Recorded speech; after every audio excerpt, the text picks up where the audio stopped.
Nandito tayo sa Shangri-La Plaza.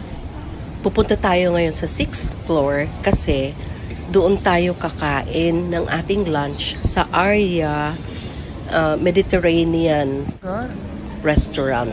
Modern Shangri-La. Ito ay di ba, Muslim food. Oo, so doon tayo kakain ngayon sa 6th floor.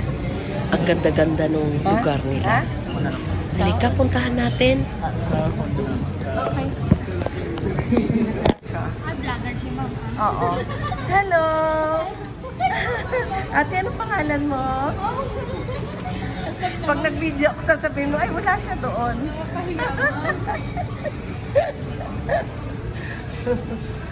Aria, ang ganda. Ang ganda.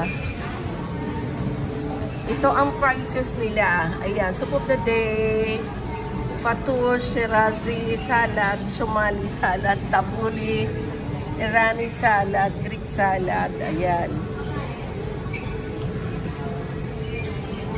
Ayan. Makikita niyo lahat ang prices ng Aria.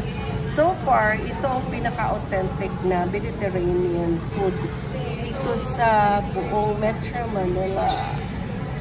Tsaka affordable naman prices. Lalo kung meron kang senior citizen, edi malaki ang iyong discount. So, ito yung kanilang facade sa harap. Makikita mo.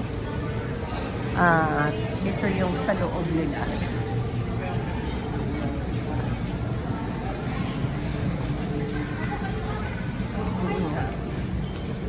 Sige. Hi, good afternoon. Hello po. Ang ganda.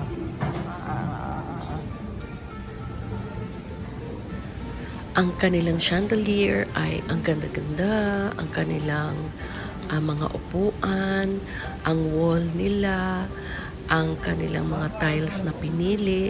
Kakaiba Hindi, siya. Arabic. Yan. So, Arabic upo dito. kami kasama ko ang aking mga anak at mga asawa ko. Nakaupo na rin. Andun yung service crew. Kuha sa akin ng aming mga order. Ito ang sinasabing tabuli. Tinadtad na parsley na may sibuyas at bawang. Ayan. Famous itong Arabic food. Ito, binilang ni Daddy daw ito 27. Tapos meron kami maliit na cake kasi birthday ng asawa ko noon. At saka yung drinks na yan ay yogurt. Okay, so nasa isang loob kami ng cubicle ng restaurant. Ayan, so ito appetizer. Ha? Pwede pa yung new. White cheese. Ito white cheese. Ito, eggplant. Ayun, parang may sauce. Tapos ito naman, hummus. Hummus, carbon sauce, carbon sauce. Carbon sauce.